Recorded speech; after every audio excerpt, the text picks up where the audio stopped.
eu, Tati Ferreira e menino Áureo Toledo. Estamos de volta, dessa vez com equipamentos adequados. Vamos ver se a gente consegue fazer desse podcast um grande sucesso nesse ano de 2021. Para você que está chegando aqui agora, esse é o Redução de Danos, um lugar onde a gente tenta conversar sobre assuntos de uma maneira leve, descontraída, aberta, trazendo notícias, na intenção de reduzir um pouco os danos que a gente está sofrendo aí enquanto indivíduo e enquanto sociedade. A ideia aqui é que você se pergunte, se analise, troque ideia com a gente aí enquanto você tá lavando uma louça ou qualquer coisa parecida. Vou deixar o Áureo falar um oi, né? Porque senão eu atropelo o podcast inteiro. Oi, tudo bom? Primeiramente, gente, muito obrigado aí por nos acompanharem. Estamos aqui no Redução de Danos. Essa, para nós, é a segunda temporada. Vamos começar a dar o pontapé inicial aqui. Vai ser iniciada agora em 2021, nosso primeiro episódio. Hoje nós temos novidades, não temos? Várias novidades. Então, dentre as novidades aqui que a gente trouxe para vocês é o que? Nós teremos mais quadros nesse podcast dessa vez. O primeiro quadro, que a gente já tem clássico que vai continuar, é o saque, nosso querido e famoso saque já. Mas além do saque, nós vamos ter outros dois quadros no programa. O primeiro é o Promovendo Ganhos. A gente só fala em reduzir danos, mas poxa, seria bom a gente dar alguma contribuição para esse mundão aí, né? Então a gente vai tentar achar pontos positivos dentre os assuntos e notícias que a gente colocou para vocês. Eu não garanto que vai ter toda vez não, porque tem dias e semanas que a gente tá meio desanimado. Assim. Tem dia que é triste mesmo, que a realidade é dura demais. Mas além do Promovendo Ganhos, nós teremos também o Minuto da Inquisição, que para finalizar o episódio, a gente vai deixar com vocês alguma pergunta para vocês levarem para a vida e discutirem nos grupos de amigos, familiares e pessoas mais próximas aí. Ou seja, tem tudo para ser sucesso. E esse é o primeiro episódio da segunda temporada, que vai ter 18 episódios, e só para vocês entenderem, a mecânica vai funcionar da seguinte maneira: segunda-feira sim, segunda-feira não, a gente libera um episódio novo, de março a novembro. Então já se inscreve no canal se você está vendo isso nesse canal aqui, ou se está vendo alguma pílula ou alguma coisa desse tipo, se inscreve lá no Acidez Feminina, que é lá que vai o episódio completo. E se você está escutando a gente em alguma plataforma de áudio, streaming, já começa a seguir aí também o Redução de Danos para você não perder nenhum episódio. Isso aí, vamos começar então?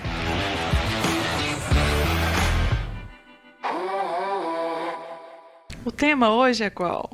Hoje, depois de um ano passado quase, né, nós vamos discutir quarentena, que todo mundo aqui enfrentou, né? Nós aqui estamos, infelizmente, passando por uma situação muito difícil que vem afetando a vida de todos nós. E agora a gente vai falar um pouquinho, né, sobre como é que essa pandemia, né, está afetando a vida das pessoas, mais especificamente a situação de quarentena, em que nós temos que, infelizmente, ficar isolados para evitar a propagação do vírus. Aqui em Uberlândia, onde a gente está situado, a gente está vivendo uma segunda onda, né? Então está começando a fechar as coisas de novo. Eles tentaram abrir as escolas municipais e particulares, não deu muito certo, já fechou. E aí é importante fazer um parênteses, que a gente vai falar sobre quarentena na visão de alguém que não aglomerou mesmo, né? Porque a gente não foi pra festa, a gente não encontrou uma quantidade grande de gente. O máximo que a gente encontrou foi umas 15 pessoas no Natal, que já foi uma aglomeração, mas ainda assim o que a gente tem tido notícia no mundo é de gente fazendo festas grandes, gigantescas, e todo final de semana, todos os dias.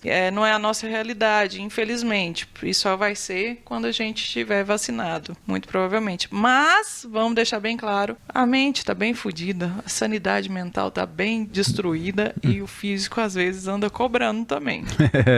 Eu acho que para começar é importante a gente deixar claro, né, que essa é uma situação atípica. As pessoas pensam, não, mas isso faz mal, enfim, mas infelizmente, dado que não temos vacina, se trata de uma situação atípica e é o meio conhecido e comprovadamente, cientificamente comprovado, de que evita a proliferação do vírus. Isso é um pressuposto, a gente tem que, eu particularmente parto dessa constatação. Então, à luz disso, o que está acontecendo? Como é que nós estamos reagindo a essa nova realidade, né? Então, acho que essa é a questão. E aí, para começar essa discussão, eu trouxe algumas notícias que eu recolhi sobre esse tema, os impactos da quarentena, mas não impactos econômicos, porque isso não é um podcast para falar economia. Tem um monte de podcast muito melhor do que o nosso aqui para discutir economia e quarentena. Mas eu trouxe algumas notícias que falam sobre os impactos psicológicos e também, infelizmente, trata dos impactos no dia a dia dos relacionamentos das pessoas, em termos, inclusive, de violência, né? Como, por exemplo, os níveis de violência doméstica aumentaram muito ao longo desses quase um ano aí que a gente está nessa situação. E aí já que a Auro falou que ele tá trazendo todas essas coisas, eu vou trazer aqui o quê? Exatamente, minha observação pessoal e exposição pessoal para vocês aí, para todo mundo se identificar. Eu, numa recolhida rápida que eu fiz, depois a gente pode colocar na descrição aí os links que eu acessei, o que eu encontrei, né? Vários trabalhos dizendo quais são os impactos de quarentena no psicológico das pessoas. E aí, uma primeira notícia que me chamou muita atenção falava sobre um estudo realizado, que foi publicado no ano de 2020, na verdade, e que esse estudo procurava mapear quais eram os principais impactos emocionais da quarentena, as respostas emocionais negativas das pessoas. E aí o que a gente vai encontrar muito medo, muita tristeza, muita culpa, muita confusão, muita raiva, muito humor baixo, muita irritabilidade, ansiedade, insônia, enfim, você tinha uma série de efeitos, né? O que me chamou a atenção e que me fez querer pesquisar mais sobre esse assunto isso são os sintomas, mas o que vem causando esse tipo de resposta das pessoas, né? Nessa circunstância, tem alguma coisa específica da circunstância que leva as pessoas a responderem desse jeito? Aí, nessa notícia que eu encontrei, eles elencaram pelo menos 5 fatores. O primeiro é a duração da quarentena. A tendência, quanto mais longa a quarentena, pior as respostas, né? Um segundo fator é o medo de infecção, né? A gente fica toda hora, agora a gente tá com o álcool. Paranoia, né? Paranoia. Você fica meio paranoiado, álcool em gel na mão, para quem de fato está levando isso a sério. Tem um impacto também, tem uma variável também muito importante, que é a frustração e o tédio, né? Porque você fica frustrado, você quer fazer coisas e não pode fazer. Além da frustração e do tédio, nós temos também a questão dos suprimentos inadequados, falta coisas para as pessoas consumirem, né? Falta recursos, falta dinheiro, as pessoas não conseguem suprir as suas necessidades, né? Então você tem falta as coisas do dia a dia das pessoas, e também tem muita informação inadequada, né? As informações se tornam muito confusas e a gente fica perdido, né? Então, isso em tese seriam o que esse estudo encontrou sobre o que dessa situação provoca as respostas negativas nas pessoas. Se eu tivesse que chutar, eu diria aí, se você quiser fazer o caminho inverso também, fica à vontade. Mas eu acho que desses que você citou, eu acho que, olhando de fora, o que mais te atingiu foi a frustração. Sem dúvida. A frustração foi o que deu os picos de tristeza e ansiedade e tudo mais em você, assim. Sim. Eu acrescentaria alguns outros aí também. E aí, óbvio, do senso comum. E aí seria a falta do toque, da convivência pessoal com outras pessoas. Isso eu acredito que pode ter sido uma grande questão. E a outra questão é que você falou de suprimentos básicos e na hora me veio na cabeça a vitamina D, porque muita gente não tinha um quintal, uma sacada, um lugar para tomar um sol. E aí passou muito tempo dentro de casa. E acredito que, inclusive vou até procurar esse levantamento depois, se ele já existe, mas eu acredito que os exames de vitamina D devem estar apontando aí uma baixa atípica do que já foi mostrado. E aí tem uma outra coisa que eu acho interessante da gente ter abordado esse assunto agora, é porque tem a visão de dentro e a visão de fora, e eu meio que enxergo a quarentena enquanto uma coisa mais de fora, embora a gente esteja em casa agora. É engraçado, né? Porque isso reflete muito nas informações e tudo mais que você passou. Que essa coisa de a gente estava sendo muito mais bombardeado com informações sobre o corona, parece que agora a gente já internalizou e continua com medo, mas ao mesmo tempo um pouco mais valente, assim, eu acho. De tipo, não peguei até agora, então vou sair na rua, vou não sei o quê, vamos levar a Clara pra ficar na casa de uma pessoa pra gente poder gravar, por exemplo, que é o cenário de hoje. E acho que isso acontece numa proporção maior com essa galera que a gente citou no início, que tá indo fazer festa com 200, 300 pessoas, ou 50, ou 100, todo final de semana. Nessa situação toda, né, isso são variáveis gerais que o estudo avaliou aqui, que afetariam as sociedades. Quando a gente pensa no nosso caso em particular, a gente, quando comparado com o que a gente vê fora, a gente consegue ver que, a despeito da situação difícil, a gente ainda é muito privilegiado, né? Porque a gente já não precisava sair tanto de casa para trabalhar, então isso não afetou tanto, ainda que tenha afetado, né? Que a gente, por exemplo, eu sinto falta de dar aula presencial para os meus alunos e alunas, você sente falta de viajar, enfim, para os eventos. Isso é uma coisa que tem algum impacto, mas eu acho que no meu caso, aqui no nosso caso, talvez tenha sido a situação mais difícil seja a da frustração mesmo, porque você tem planejamento, você tem planos que são totalmente abortados quando da quarentena. Quando a quarentena se instala, né? Você vê que tudo que você tinha planejado, agora já era, cara. Além disso, você tem agora a realidade de ficar 24 horas por dia, 7 dias na semana, com criança pequena de 3 anos, que eu não sei de onde que tira tanta energia. Não sabia, não sei disso. E eu acho que esse talvez seja... Tem pessoas que estão numa situação muito pior que a nossa, que estão sem emprego, estão sem trabalho, as contas chegando. Mas essa é uma situação que eu acho que afeta muito as pessoas e que aí leva a questão de, nossa, que hora que isso vai acabar, porque eu não estou aguentando mais. Sem dúvida. No meu caso aí, com certeza foi mais o convívio, mais do que a frustração em si, porque acabou que trabalhando com internet, e aí a gente deveria até deixar isso para um quadro mais para frente, mas esse foi um âmbito positivo, assim, acabou que o marketing virou tudo para internet, e eu tive aquela confirmação que eu sempre vivia falando para todas as pessoas, de tipo, eu não preciso estar em São Paulo para fazer as coisas acontecer, e ficou bem claro, porque todo mundo agora é super fã do Zoom, né, e Google Meets, então, nesse ponto, acho que eu me frustrei menos, mas a falta de convívio foi uma coisa que mexeu muito com o meu psicológico, tanto é que eu, vez ou outra, fizemos hangouts com os meus amigos aqui, no Google Meets mesmo, era uma visita, né? A casa de alguém. Tipo, não, hoje a gente vai visitar fulano que mudou outro dia. E aí o cara mostrava a casa dele toda pela reunião lá, pela câmera. E esse era o nosso jeito de conviver. E eu achei interessante você trazer essa pesquisa, porque eu lembro de uma outra pesquisa que foi feita pelo canal Globo,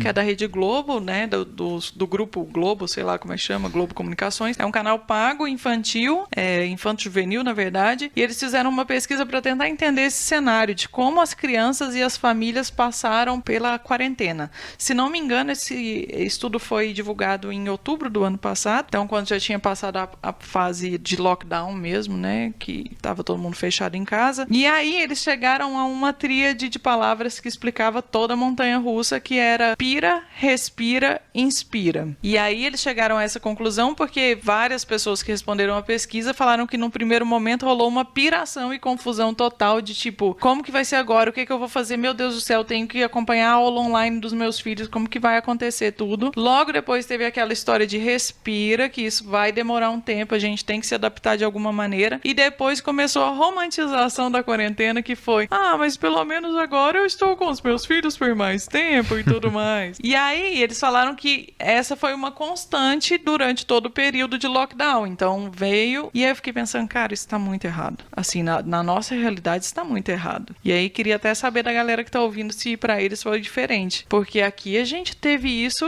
numa montanha-russa mesmo. Tipo, a gente teve esses momentos, aí chegou no inspira, logo depois veio de novo o pira, e veio o respira, e veio o pira de novo, e no final de janeiro a gente teve um outro pira. A nossa vantagem foi que nós não piramos 3 juntos. Eu tinha meus momentos de piração, depois a Clara, depois você, ou você, eu, a Clara, mas os 3 juntos não aconteceu, não lembro de ter acontecido. Porém, foi sempre assim, na hora que um entrava no respira ou no inspira, o outro entrava no pira, e a gente ficava nessa.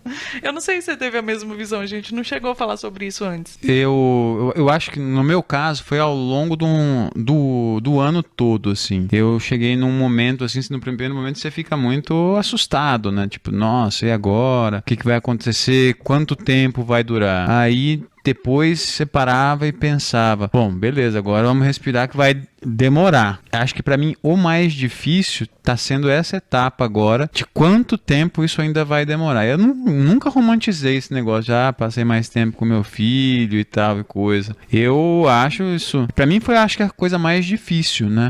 Foi o momento mais difícil pra mim, que dependo muito de tempo de concentração, ficar sentado, lendo, você perde isso, você perde o controle de todas as suas coisas, né? A sua rotina, você trabalha nos buracos, assim, digamos assim, do dia, né? Quando você tem um horáriozinho, você ocupa ele, faz alguma coisa, depois você volta, que é atender a criança, fazer alguma outra coisa que a casa demanda, enfim, esse tipo de coisa. Eu acho que esse me parece que é o grande desafio para mim, né, dentro da minha realidade, né, que felizmente é uma realidade diferente de muita gente que teve perda salarial. A gente, felizmente, conseguimos passar bem nesse período, assim, porque não tivemos perda salarial. Além dessa primeira notícia, né?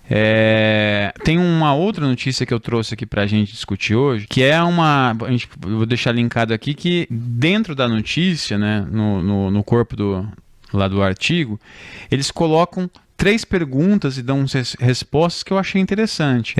A primeira pergunta: quais são os fatores de estresse durante esse período de quarentena? E o primeiro, o grande motivo que eles colocam, que dialoga lá com a primeira notícia, é a questão que o isolamento, né, esse período provoca muita frustração. Seja frustração de planos que a gente gostaria de concretizar, seja frustração de perdi meu emprego, não posso fazer nada, não sei como é que eu vou sobreviver daqui para frente, né? Esse é um ponto de estresse. Mas um outro ponto que essa notícia me chamou muita atenção é fatores de estresse depois da quarentena. Porque a gente acha, né, que vai acabar a quarentena, mil maravilhas, voltamos aí à nossa realidade. A primeira é o fato de que, para muitas famílias, nesse caso, infelizmente, mais de 200 mil famílias, essas 200 mil famílias perderam um ente querido, que eventualmente a gente não sabe qual o tamanho do impacto na vida da família. Esse é um primeiro ponto. E um segundo ponto tem a ver também com, por exemplo, a perda financeira, né, a impossibilidade de voltar ao trabalho. Muitas vezes ela vai ter impactos depois da pandemia. Como é que a pessoa vai se realocar no mercado?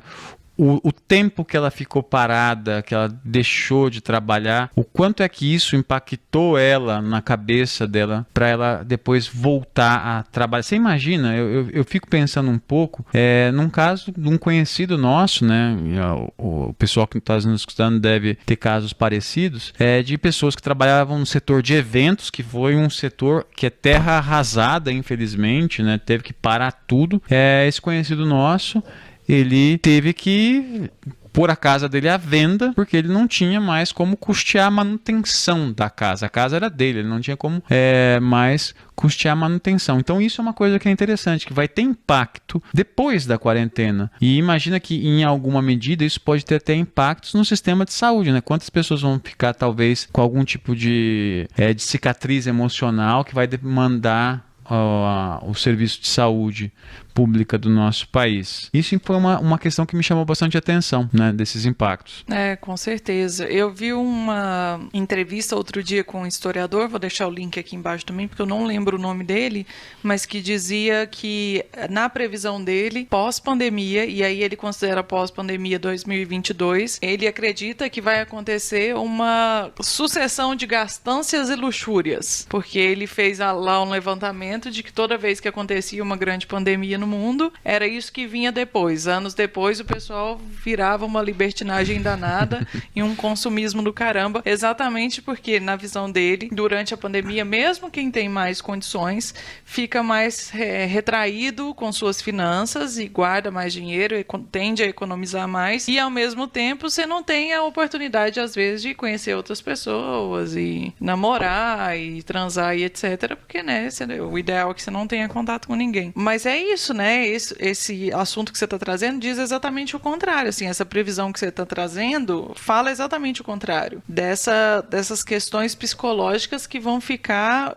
na cabeça da gente, e financeiras também, e até de desenvolvimento de alguma maneira. Porque por exemplo, falando dos filhos de novo, essa é uma questão que eu sempre falo. Às vezes, quando a gente encontra alguém na praça, um amiguinho na praça da Clara e tudo mais, que não é amiguinho dela, ela tá conhecendo naquele momento, mas ela fala, eu tô com medo, né? Que é uma questão que não foi desenvolvida. Ela está numa fase de ter contato com outras crianças e tudo mais, e já não tinha muito antes, além da escola, e a escola dela é pequena. Então eu sempre falo, é um bichinho do mato depois da quarentena, porque tem isso também, tem questões sociais e de desenvolvimento de carreira, de estudo, pessoais também, que foram danificadas, né? E que vão deixar algum tipo de traço aí, acredito eu. E nesse caso da Clara, eu acho que várias pessoas vão ter experiências semelhantes. Eu me lembro que logo que começou a quarentena, a gente ficou um tempo isolado em casa, saía pra nada. E aí um dia eu resolvi levar... Só saía pra ir no hospital, né? Fazer cirurgia, não é mesmo, Mauro? Quem ouviu os outros episódios que vai entender o que rolou aí. Escute o de autocuidado, que aí você vai compreender essa piada interna. Eu me lembro que logo depois assim que a gente deu aquele impacto, ficamos em casa. Depois eu falei, vamos, Clara, dar uma voltinha no quarteirão. Aí na hora que a gente saiu pra dar uma volta no quarteirão, passou um carro acelerando. Ela, nossa, que isso? Ela tinha esquecido das coisas. E isso é um tipo de coisa que afeta as crianças. A gente agora, a Tati comentou aqui que as aulas tinham sido liberadas aqui em Uberlândia.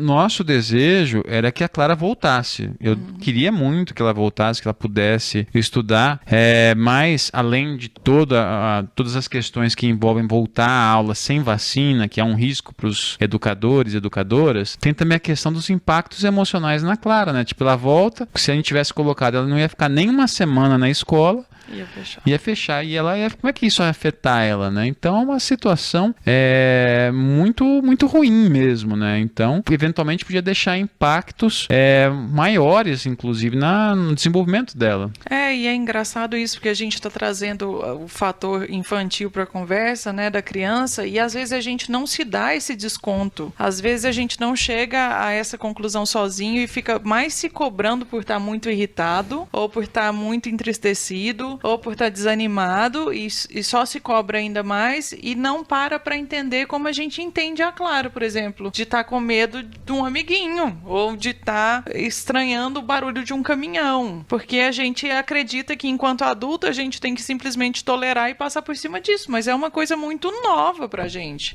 Como você já disse aí claramente, é um negócio que deixa sequelas, e não apenas para quem teve a doença, mas também emocionais e psicológicas. E a gente não se perdoa, não para pra pensar, às vezes fica se culpando. Por exemplo, eu tive episódios de irritabilidade em que eu falei, eu lembro exatamente de um dia que eu falei pra você, você é meu parceiro, não é? Então só segura essa bronca pra mim, porque tá muito pesado pra mim agora. E é isso, tipo... Qualquer coisa muito pequena, às vezes fica muito grande exatamente por causa dessa carga que a gente já está carregando há um tempo. Tem uma outra questão que essa reportagem traz também, que eu achei interessante, né? Vou lançar aqui sem você saber, nem te briefei antes disso, para você reagir. Eu gosto de surpresas. O que a gente pode fazer para amenizar as consequências do isolamento? Terapia no carro, né? Que é o que eu tenho feito. Eu até cheguei presencial, mas aí ela pegou Covid, e aí eu entro no carro agora, paro ali na esquina de cima e faço terapia. Acho que isso é uma boa. E a outra coisa que eu acho que pode ser positivo também é essa questão de ter o contato virtual, né? Porque a gente teve muito no início. Eu vi muita gente falando, eu cozinhava enquanto conversava com os meus amigos ou os meus familiares. A gente diminuiu isso agora, pelo menos as pessoas que eu tenho contato, né? Os meus amigos e tudo mais. Faz tempo que a gente não faz isso, então acho que isso dá uma diminuída. O que você acha que ajuda? Uma dica que veio na reportagem que eu achei muito interessante, que combina muito com o meu estilo. Eu sou uma pessoa que gosta de rotina. A dica é justamente criar uma rotina dentro da quarentena. Então você estabelece coisas para fazer durante esse período, assumindo, obviamente, que você vai ter que trabalhar de casa, enfim, fazer as coisas da sua casa, não situações mais difíceis, né? Que tem muita gente que passa, infelizmente não tem como criar sequer uma rotina.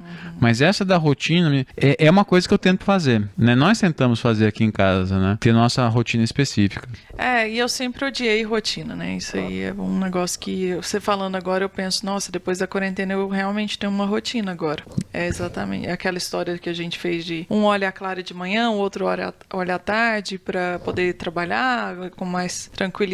Isso estabeleceu todas as outras rotinas, por exemplo. Eu acordo, eu dou um tapa na casa, eu fico com a Clara, eu faço um pilates, a gente brinca, almoça, trampo. Acho que faz algum sentido. Ou talvez, agora pensando, isso aí tá me enlouquecendo um pouco mais, porque eu nunca gostei de rotina. Talvez esse seja o grande motivo e não a quarentena, tô brincando. Mas... Eu acho legal que, por exemplo, você falou que você faz pilates, né? O pilates é online. Online agora. na academia que eu fazia, eles fizeram aulas de treinamento funcional online pelo Zoom, que fica o professor de um lado, enfim. A pessoa está encontrando subterfúgios aí para lidar com a situação. Se reinventando, né? Eu tenho mais 2 outros pontos para a conversa que eu trouxe. O primeiro tem a ver com uma das más notícias desse período de isolamento, né? Que tem a ver com a violência doméstica. Eu trouxe uma matéria aqui que saiu no jornal O Globo. E nessa matéria, eles apontam que é uma matéria, importante dizer, do primeiro semestre do ano passado, de 2020, e nessa matéria, o argumento, né, as evidências apontam que, com relação ao primeiro semestre de 2019, portanto, antes da pandemia, em 2020, no primeiro semestre, os casos de violência doméstica dobraram no Rio de Janeiro. Pegando a realidade do Rio de Janeiro, mas aponta algo que vários outros veículos de mídia e já foi noticiado em outros lugares, né? Que é o tamanho dos casos de violência doméstica, o quanto isso aumentou no Brasil todo, né? E de denúncias também, que é importante a gente falar, né? Então aí tentando ver um pouco o copo meio cheio, se é que dá para ver o copo meio cheio numa situação dessa, que eu acho muito complicado, mas uma coisa que pode ter sido positiva é que eu acredito que mais mulheres tiveram coragem para denunciar e ligar para a polícia e fazer o BO e acionar a Lei Maria da Penha. Mas isso também significa que a pessoa provavelmente se sentiu tão encurralada, que ela foi forçada de alguma maneira a criar essa coragem, né, e ter essa valentia. Sim. Eu estava lendo essa notícia e estava pensando, o que leva a esses casos a aumentarem? E a notícia diz que você fica mais tempo junto com a pessoa, o relacionamento. Eu vi um gráfico que parecia uma espiral, assim, né? Você começa... o que eles chamavam no gráfico, depois eu posso colocar aqui a matéria onde eu vi isso, chamam de lua de mel, aí gira, tem um momento de tensão, agressão. O ciclo da violência. Isso, o ciclo da violência. E aí eu tava vendo esse ciclo, e aí o fato é porque durante esse período ficam mais intensos os relacionamentos, você tá o tempo todo com a pessoa, nesse caso, né? E aí, o que me chamou muito a atenção, além do que a gente comentou antes e agora com relação à violência doméstica, é o fato de quantas pessoas, né, estão num relacionamento e o sair de casa, ir pro bar beber e sei lá, e fazer uma coisa, é um escape para uma situação de bosta que vive dentro de casa.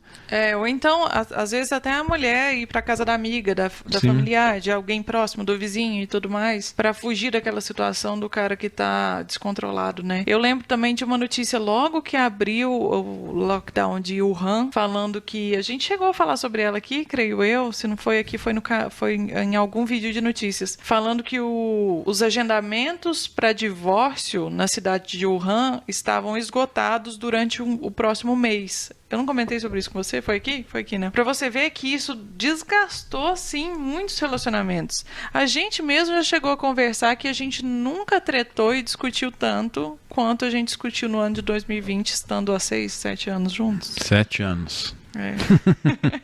É isso. Então, mas é isso. E aí, quando você pensa nisso, e quando a gente trouxe esse assunto para a mesa, inclusive entre nós, a primeira coisa que eu pensei foi, cara, nossa, que merda. Será que tem alguma coisa errada? O que será que tá pegando e tudo mais? Mas, mais uma vez, a gente não pensa, pelo menos de primeira, como foi o nosso caso, que a gente convive mais. E convivendo mais, obviamente, você vai ter mais conflitos, você vai ter mais questão para resolver. E no nosso caso, ainda tem a educação de filho e tudo mais, que já é um tema e um âmbito que faz com que a gente tenha mais conversas, mais DRs, né? De alguma maneira. Então, você que tá aí escutando ou assistindo, se você também teve mais tretas no seu relacionamento e tá aí pensando, meu Deus, será que não vai durar? Às vezes você só esqueceu de analisar que vocês estão convivendo como vocês nunca, jamais pensaram que iria conviver 24/7, o tempo todo dentro de casa, tentando resolver as coisas. Aí pra fechar, então, eu fiz um data áureo. Você tem um data tate? Vai! Mas meu data áureo, ele vem de onde? Ele vem da minha cabeça. Aquelas, né? Como se o meu fosse muito científico. Não, basicamente, o que eu fiz? depois que eu li essas notícias, eu tentei sintetizar quais seriam grandes desafios da quarentena para as pessoas em geral, à luz, obviamente, mais da minha experiência, mas também minimamente sendo empático, né, com o que os outros estão passando. E aí, eu elenquei aqui. E aí, depois se você quiser acrescentar, acrescente. O pessoal que está ouvindo a gente também acrescenta aí depois. Eu elenquei aqui 6 desafios, tá, da quarentena. O primeiro desafio, dificuldade financeira. É uma pessoa que tem redução de salário, é uma pessoa que trabalha por produtividade, enfim, esse tipo de coisa, que tem alguma perda salarial, né? Esse eu acho que foi um primeiro desafio.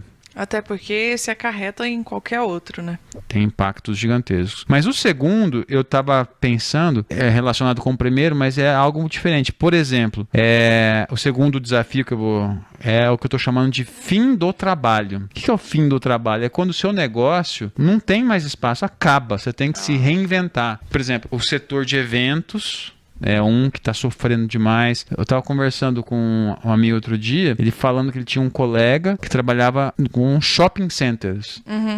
E aí, com a quarentena, tomou um baque. Não é o fim do shopping center, mas ele comentando que o amigo achava que a carreira ia decolar, porque estava nesse setor, o setor estava crescendo, e aí não decolou. Então tem alguns... são coisas que são parecidas, mas eu acho que nesse caso é mais agravado, assim.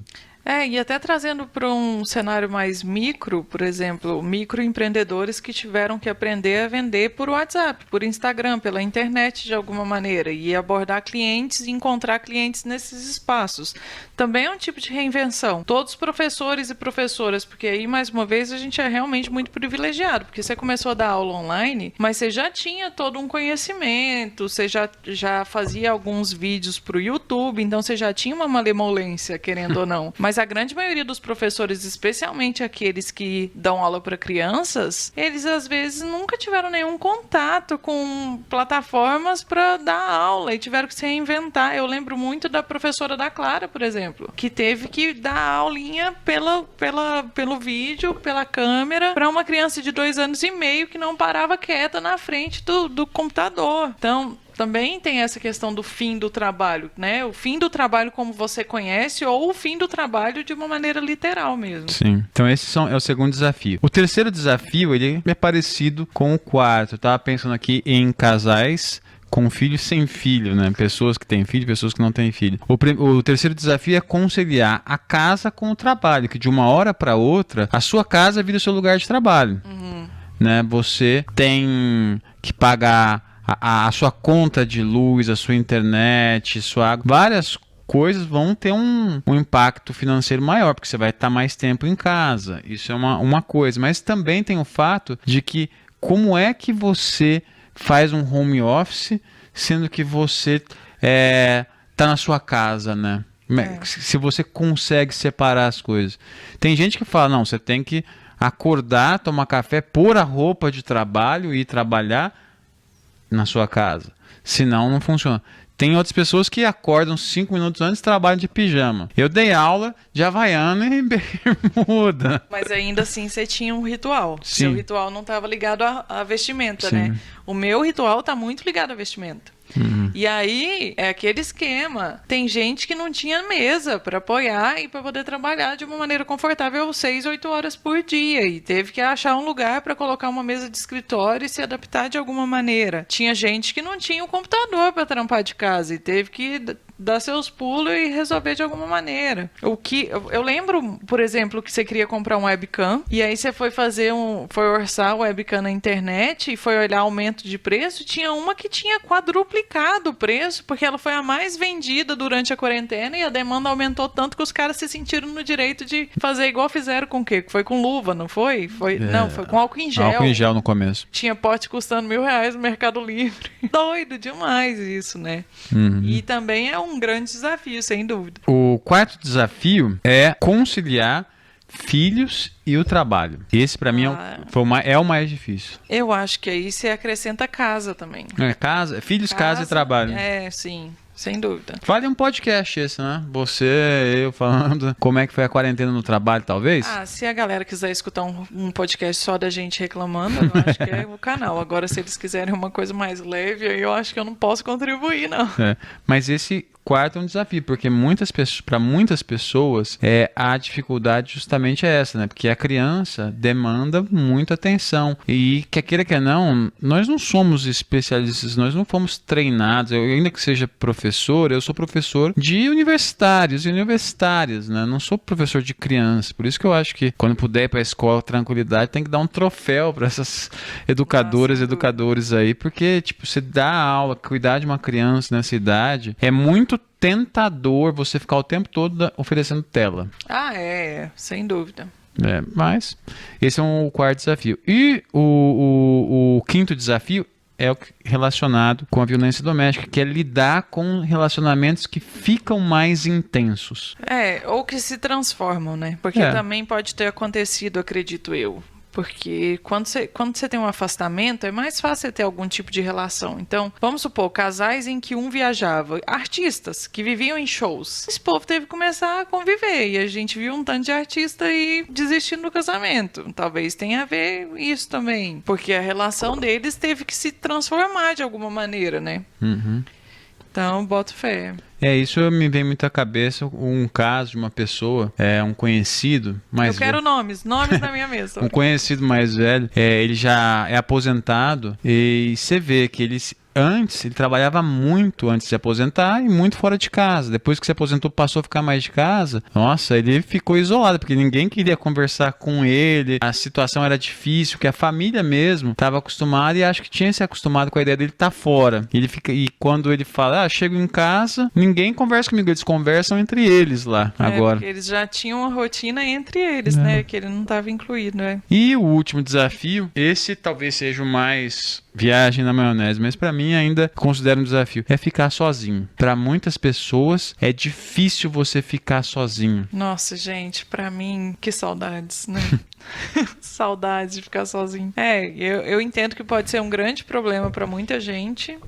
Não, pra mim não é, mas pra muitas pessoas, você ficar sozinho em casa, sem fazer nada, é um desafio. Tem hora que você fica entediado, o tédio bate forte, né? Mas para muitas pessoas é difícil você ficar sozinho, ficar sem falar com o outro. Porque o ser humano é um ser social, né?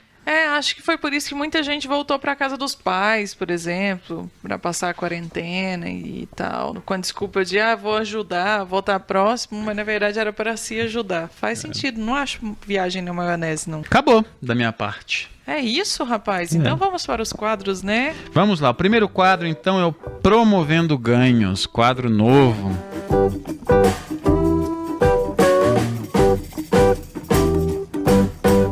O que é o Promovendo Ganhos de hoje? Tem a ver com quarentena. Né? Eu achei uma notícia na internet que me chamou muito atenção, né? A gente tá num momento de quarentena, um momento que a gente tá de saco cheio já, em muitos lugares a quarentena acabou, tá tudo normal. Aqui em Uberlândia tem vários lugares que estão normais, mas eu achei um site que diz 5 maneiras de ajudar o próximo durante a quarentena. Eu achei bacana, estava lendo as notícias, tem coisas que são simples, sabe? Isso ficou muito em voga no começo da quarentena, era comum. Eu lembro que teve uma matéria que saiu de um rapaz que deixava no elevador do prédio, olha, quem precisa de ajuda me contata. A gente viu isso esmorecer, cair agora no final da quarentena, mas eu acho que agora segunda onda, as coisas piorando, mais de 1.000 mortes por dia, sem infelicidade que a gente vem enfrentando, acho que talvez valha a pena a gente promover isso de novo, né? O que a gente pode fazer? Então, nesse site, quais são as 5 coisas? A primeira é nos disponibilizarmos para os vizinhos mais vulneráveis. Se você tinha um vizinho vulnerável, oferece ajuda, enfim, faz esse tipo de coisa. A segunda ajuda é ficar junto de forma online, tipo, fazer um Google Meet, um Hangout, sei lá, a plataforma que você queira. A terceira dica é ajudar os pais de primeira quarentena. O que são os pais? Os pais que pela primeira vez estão tendo que ficar nessa situação, né? Então, se você tiver a oportunidade, ajudam esses pais. Às vezes, posso ficar com seu filho um pouquinho e tal, na medida do possível, se você estivesse cuidando e tal, vai lá e ajuda esses pais de primeira quarentena. Eu lembro que os nossos vizinhos tiveram bebês bebê no meio da quarentena, acho que foi em maio, junho, e eu lembro de pensar aqui em casa, ai meu Deus, eu só vou fazer um bolo e levar lá e falar, olha, se você precisar de qualquer coisa, eu tô aqui. Mas aí eu não fui corajosa o suficiente, eu achei que seria muita invasão e fiquei quieta no meu canto. A quarta dica é ajudar os trabalhadores autônomos, né? Então, se você, por exemplo, você tem uma diarista que vem na sua casa e ela não tá vindo mais, se você puder, continua pagando o salário dela, que ela também teve uma perda de renda significativa, que ela trabalha pelo dia, né? Esse seria um exemplo. Entregador, dá uma gorjeta, enfim, que essas pessoas estão expostas, né? Elas estão aí entregando as coisas para que a gente possa ter, então o mínimo que a gente pode fazer é ajudar com uma gorjeta e também não se expor, para não expor eles também a mais perigo. E a quinta dica é apoiar um banco de alimentos, né? O que é esse banco de alimentos? São organizações sem fins lucrativos, reconhecidas oficialmente, que têm o objetivo de arrecadar alimentos e excedentes alimentares para distribuir aos necessitados. Aí a dica é, você pode eventualmente ir na sua cidade, às vezes tem um banco de alimentos, ou você pode digitar no Google banco de alimentos e ver um próximo aí e tentar contribuir. Tem muita gente que faz almoço e distribui também, sopão, esse tipo de coisa também é um jeito. Você enviar alimentos para essas pessoas também ajuda elas a fornecer alimento para outras pessoas, né? É isso. Promovendo ganhos. Eu acho que, trazendo para o individual, tem alguns ganhos que eu acredito que muita gente pode ter desenvolvido durante essa quarentena. E eu vou listar alguns aqui para vocês pensarem aí se foi o caso de vocês. Por exemplo, o cuidado com a casa, o amor pela sua própria casa. Gente que vivia saindo muito, que não parava em casa, que trabalhava fora e vinha em casa só para dormir e tomar banho, teve que conhecer a sua casa. E isso muitas vezes foi prazeroso para as pessoas, porque elas começaram a desenvolver um cuidado maior. A gente viu um crescimento muito grande, por exemplo, no mercado de construção, reforma e imóveis, porque a gente acabou tendo que olhar mais para aquele espaço que a gente estava, né? E acabou cuidando mais daquele espaço também. Teve gente que desenvolveu muitos hobbies relacionados à culinária, a jogos, a cursos que as pessoas fizeram online, por exemplo. Então, acho que isso também é algum tipo de ganho. E vai ter quem vai romantizar e falar, passei mais tempo com os meus filhos, que também não deixa de ser um ganho, passou mais tempo com seu esposo, com a sua esposa, com seu namorado, seus filhos, seus pais, e você acaba conhecendo mais a outra pessoa e é isso. Beleza. Agora, então, o segundo quadro do podcast é o nosso velho e querido Saque. Saudade, Saque. Bem-vindo ao Saque. Sua ligação é muito importante para nós. Só que esse é um saque diferente hoje. Por que vai ser diferente? Primeiro eu tenho que agradecer todo mundo que compartilhou, escutou, comentou o nosso último podcast. Foi um podcast sobre por que não ter filhos. Né? Foi muito, muito legal a resposta de vocês, a gente agradece. A gente li vários dos comentários de vocês e aí eu e a Tati pensamos, né? Eu não me lembro agora quem foi que escreveu, mas alguém escreveu sobre a gente comentar por que nós resolvemos ter filhos, né? Tinha um, inclusive, que era meio agressivo. Ele falava assim, se vocês têm tantos motivos para não ter filhos, por que vocês resolveram ter filhos? Eu falei, calma, moço, respira fundo aí, tá tudo bem, relaxa. E aí a gente decidiu, então, que para esse saque a gente vai responder essa pergunta. Já que o episódio passado, o último da temporada passada, foi o que mais teve sucesso, que o pessoal mais gostou, mais ouviu e mais indicou, vamos explicar para vocês agora, então, Áureo, você quer começar ou você quer que eu comece explicando? Quer tirar um par ou ímpar aí? Porque, né? Eu acho que a primeira coisa que a gente tem que explicar é que a Clara foi planejada. Porque eu acredito que muita gente possa ter ficado com a impressão, quem não sabe da história, de que ela foi um acidente. Não foi muito planejado e pensado. A gente passou uns 2 ou 3 anos nessa de vamos ter filho, não vamos ter, vamos ter, não vamos ter. E aí passamos 6 meses decidindo ter. Só para vocês saberem mais ou menos um pouco do contexto, a gente, em novembro de 2016, não foi? Fomos no urologista e no ginecologista para falar que a gente estava querendo fazer filho, no caso, que chama. E aí a gente queria direcionamentos do que a gente precisava fazer, se tinha alguma coisa, queria entender, porque a gente é muito nerd até na hora de arrumar crianças, né? E aí a gente acabou descobrindo que sim, era muito importante a gente ter ido especialmente no urologista, mas no ginecologista também, porque ela me disse que o ideal seria parar a pílula com 6 meses, né? antes de começar a tentar, porque a pílula pode ter um efeito no corpo da mulher durante alguns meses depois ainda. Isso pode, inclusive, vir a causar abortos espontâneos. Eu lembro dela citar, inclusive, que tem muita mulher que para e já começa a tentar, tem aborto e fica se culpando e não entende por quê, e às vezes foi por causa da pílula que não deu tempo de esfriar no corpo, que chama, né? De ser liberada no corpo inteiro. E no urologista também, é importante dizer para a galera estar bem informada, porque a gente, inclusive, não sabia. O Áureo tomava um remédio que o médico sugeriu que ele parasse de tomar um tempo antes também, porque algumas pesquisas demonstravam que em casos raros poderia ter uma ligação entre a má formação do feto e esse medicamento.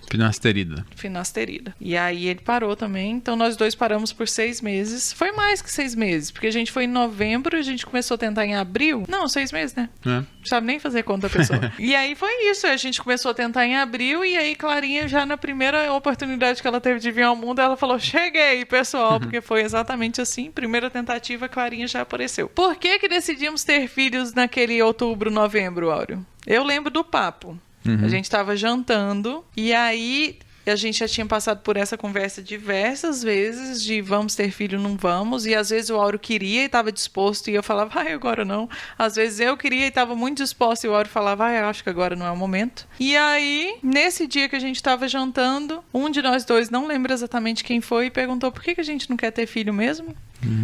E nenhum dos motivos que a gente tinha descrito até aquele momento pareciam tão importantes quanto a nossa vontade de ter filho. E inclusive aquele episódio se chama Motivos para não ter filho, mas é um clickbait, talvez um pouco, mas a intenção dele é fazer com que as pessoas decidam ter filhos muito bem informadas do que está sendo esperado. Sim. E a gente estava muito bem informado. E muitas vezes esses motivos foram motivos que fizeram a gente adiar, inclusive. Mas naquele dia esses motivos não eram tão importantes e continuam não sendo tão importantes com a Clara, que às vezes vou falar a verdade. Às vezes a gente pensa, nossa, mas meu Deus, né? Hoje tá difícil, não tá? Tá foda, tá? Mas vamos sobreviver, fases, vai passar. Então, basicamente foi isso. Não tem uma grande explicação. A gente só achou que a gente estava disposto a lidar com todas aquelas coisas que a gente já tinha pensado. Eu acho que a questão é simples, né? Você avaliar prós e contras, isso vai sempre ter um limite quando bate no que não é racional, né? É um desejo das pessoas. No nosso caso, naquele momento, em 2016, a gente estava numa circunstância em que os contra eram pequenos. Felizmente a gente tinha uma vida confortável, achávamos que, olha, agora não temos mais nenhum impeditivo, né, para não ter filho. E aí que tá, a gente passou a desejar ter filho, ter uma criança, constituir uma família. Mas veja, é uma situação interessante, porque a gente chegamos à conclusão, vamos encarar esse desafio, vai ser legal. Mas, por exemplo, em 2017, talvez tenha sido o pior ano do acidez, né? Foi, com certeza. Foi o pior ano do acidez. Talvez, se a gente tivesse passando em 16 o que passamos em 17, a gente não teríamos tido filho. Nós não teríamos, porque foi um ano difícil em termos financeiros. Tem um vídeo da Tati, né, que ela conta isso, a gente faz a propaganda também. Obrigada. Hora do merchan, se desse... Ela conta, né, a história de como é que foi 2017. Tanto é que hoje a gente passou por 17, enfim, as coisas melhoraram, mas hoje, à luz da Clara, do que a gente tem com a Clara hoje, e à luz da quarentena, nesse momento eu não quero ter um segundo filho. A gente costuma brincar aqui em casa que a quarentena, ela impossibilitou qualquer presença de um irmãozinho pra Clara, porque, sinceramente, foi complicado. Acho que um dos maiores presentes que minha mãe e meu pai me deram foi ter minha irmã. Minha irmã talvez uma das pessoas certamente mais importantes da minha vida. Às vezes eu me pego pensando, puxa, seria legal ter alguém que a Clara pudesse amar como eu amo a minha irmã, né? Mas isso eu estaria fazendo pra Clara e eu. Qual que é o meu desejo? Eu vou cumprir... aí... Que aí a gente já volta lá no episódio do podcast, que se você não está seguro, simplesmente não tenha. Não tem. Mas daí, só fazendo mais um parênteses, a gente esteve nesse lugar algumas vezes antes da Clara também. Então vai saber o que vai acontecer pra frente. Saber. A gente não sabe. Por enquanto não. Faro, hoje não, Faro. E aí, o último quadro do podcast que eu deixo com você hoje.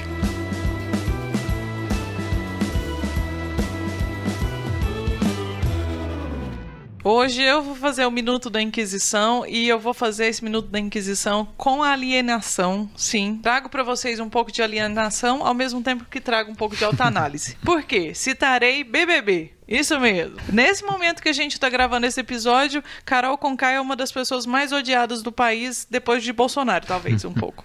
E aí, o que acontece? Eu achei um link entre a quarentena e o BBB, porque a gente tá vivendo e presenciando todo esse ódio em relação a Carol Conká e toda essa confusão que a gente tá tendo aqui de fora enquanto assiste, de ficar pensando, gente, mas esse povo não cai na real, mas como que esse povo não tá enxergando que isso tá acontecendo? Como que o pessoal fica caindo nessas conversas dessas pessoas lá de dentro da casa e etc. Mas, ao mesmo tempo, a gente não parou para pensar no quanto o isolamento e o fato deles estarem em quarentena, sem ter contato com ninguém, e dessa vez é sem ter contato com ninguém mesmo. Então, a pergunta que eu deixo para você hoje é: o quanto você acredita que a sua percepção e a sua sanidade mental, o seu psicológico, estariam abalados se você estivesse dentro da casa do BBB, levando em consideração tudo isso que você passou durante a quarentena? O quanto você acha que você não ia conseguir perceber e o quanto você acha que você estaria um tanto quanto fora do que você considera o seu normal de personalidade, de caráter, de princípios? Aí vocês pensem aí e às vezes respondam pra gente nos comentários ou via inbox no Instagram, no perfil do Áureo, Áureo Toledo, ou no meu, Acidez Feminina. E aí, quem sabe no próximo saque a gente não vai ler algumas respostas de vocês aqui. É isso aí. É isso, gente. Muito obrigada a todo mundo que escutou a gente até agora. Não se esqueça de ir lá seguir a gente nas redes sociais e participar da conversa, porque a ideia é trazer vocês para o diálogo junto com a gente aqui. Sem ser nessa segunda, na próxima. Mais tem episódio novo. Fica aí. Valeu, gente. Brigadão. Até mais. Tchau, tchau.